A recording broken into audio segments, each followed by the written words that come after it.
Wagwan fam, I'm King Ross, you're a dirty mark, and it's that bastard time of the week once again where I take a look at all the WTF Moments from WWE SmackDown Live. So for the second week in a bastard row, Shane McMahon is very late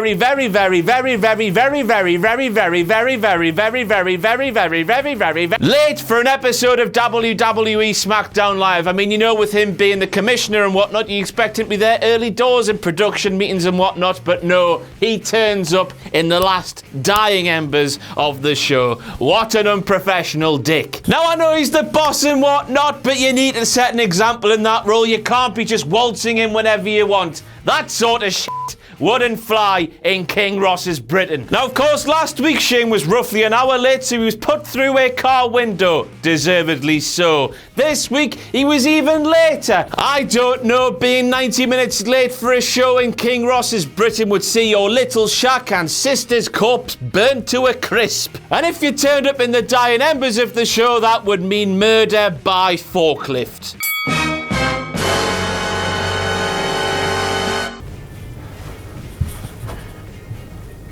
No, God! No, God! Please, God, no! No! No! Tom Phillips and his massive dinosaur bone claim the Usos are on a WWE Tag Team Championship drought since 2K14. However, those of us who know a little bit of shit about the graps know that the Usos held the old version of the WWE Tag Team Championships well into February 15 when they dropped them to Tyson Kidd and Cesaro at Fastlane 2K15. 2014 to 2015, Mr. Dinosaur Bone, that's like a whole year-ish. The Usos sit there and watch Chad Gable being counted out in a tag team title match where they are challenging for the tag team titles. Do they not know the rules, bro? Now, WWE SmackDown Live this week have updated the Usos name slate thing during their entrance, which now claims that they are not only Rikishi's sons, but they were also trained by him. A claim that is correct. Now it seems that Rikishi, who was a bit of a tag team specialist in his day, didn't get round to the tag team page of the wrestling handbook while training his sons to be tag team wrestlers. This is really strange because the Usos, they're tag team wrestlers, and surely the tag team page would be the page that'd be on most in the wrestling handbook. You can find my clothesline in the wrestling handbook on page 3. And then after the Usos let the count go up and up and up, tag team champion or former now, Chad Gable rolled back into the ring of his own accord. As we all know, if he stayed outside, he would still be a SmackDown Live tag team champion. Why did he roll back in? Aren't babyfaces flipping stupid?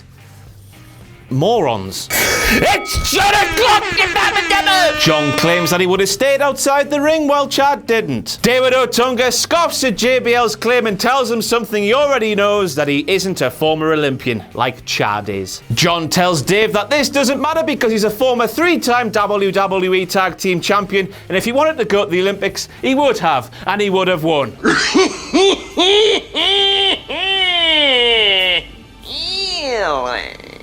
Is that the same way you claimed you would have won a shoot fight in WWE back in the Attitude Era if the company were to hold one? That went f***ing well for you, didn't it, John? Let's have a look up there. What happened to you when you entered that shoot tournament? You were fat on your ass!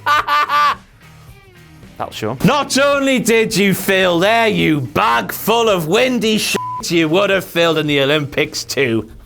As we all know, a couple of weeks ago, Baron Corbin tried to murder Dean Ambrose, yet on the way to WrestleMania, these two men, you know, one tried to murder the other. They are just booked in a normal singles match at WrestleMania. I mean, me sideways and call me Betty if there's one match that deserves to be, I don't know, anything. Hell in a Cell, Elimination Chamber, Elimination Hell in a Chamber Cell. It's this match. It's because one man legitimately tried to murder the other with a bloody forklift. A singles match, that's just lame and not fitting with what has happened in the storyline before, for fuck's sake. And hey, Bray Wyatt and Randy Orton as well. That's just a singles match. I know it's for the WWE Championship. It's sort of tradition just to do a normal singles match at WrestleMania for the WWE Championship, but Randy Orton committed arson and desecration of a grave. They should be locked inside a grave and the first one to pop out wins. And that just shows that I can do it better. Do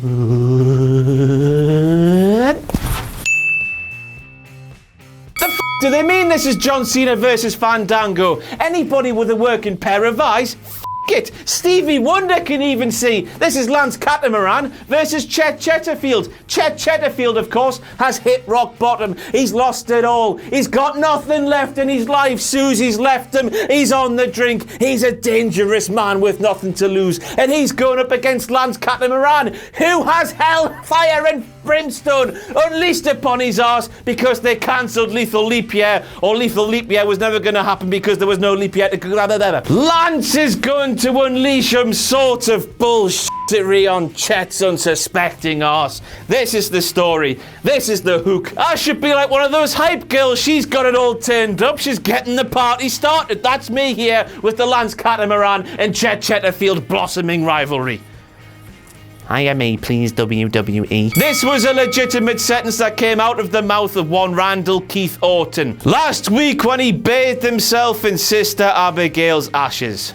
Bugger my bum. Here we go. Gotta preface this joke so nobody gets angry at this sexual wanky pee. T-girl, short for trans girl, is the generally accepted polite way of referring to transgendered or transsexual girls. It is a general term that covers a wide range of people, cross-dressers, transvestites, and pre- or post-op transsexuals may all be referred to as T-girls without too much risk of offending anybody. Right then, Tyler Breeze dressed up as Nikki Bella. Of course, anyone with a working pair of eyes could see this wasn't Tyler Breeze. It was in fact Mr. McElroy off of Southpaw Regional Wrestling, outing his new creature, the T-creature.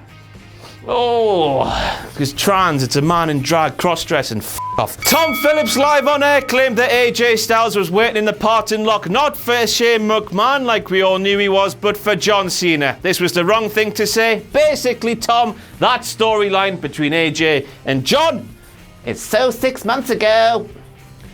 American brats. Next, we move on to another late arrival at the show, the tag team of Heath Slater and Rhino, who arrived at SmackDiddly Live with 11 minutes and 54 seconds of the show to go.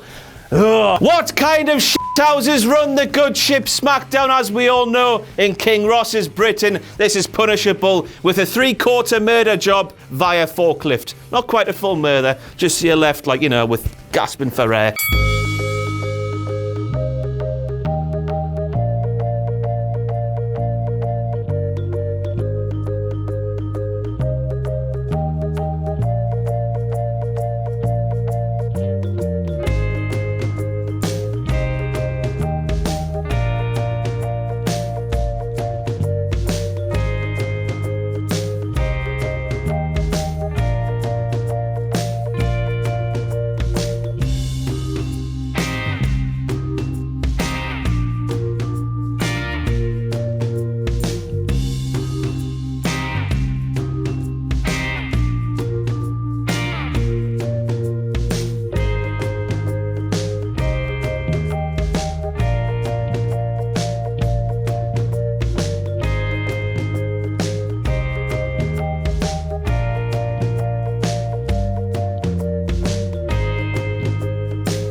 Nah, lads, it's all right. Nobody saw through that. You definitely weren't trying to run down the clock on SmackDown Diddly Live last night by having AJ Styles shown walking from the parking lot all the way through the bastard backstage area, all the way through Gorilla and down the ramp. You weren't trying to kill time at all. That wasn't obvious at all, lads. Not at all, no. Now, as we all heard, the references to Southpaw Regional Wrestling were endless throughout SmackDown Diddly Live last night, but the final money shot took the biscuit, the soggy biscuit in this case. Because as we all know, that elbow drop from Shane McMahon from the top turnbuckle through AJ Styles, through the announce table, was one hell of a lethal leap.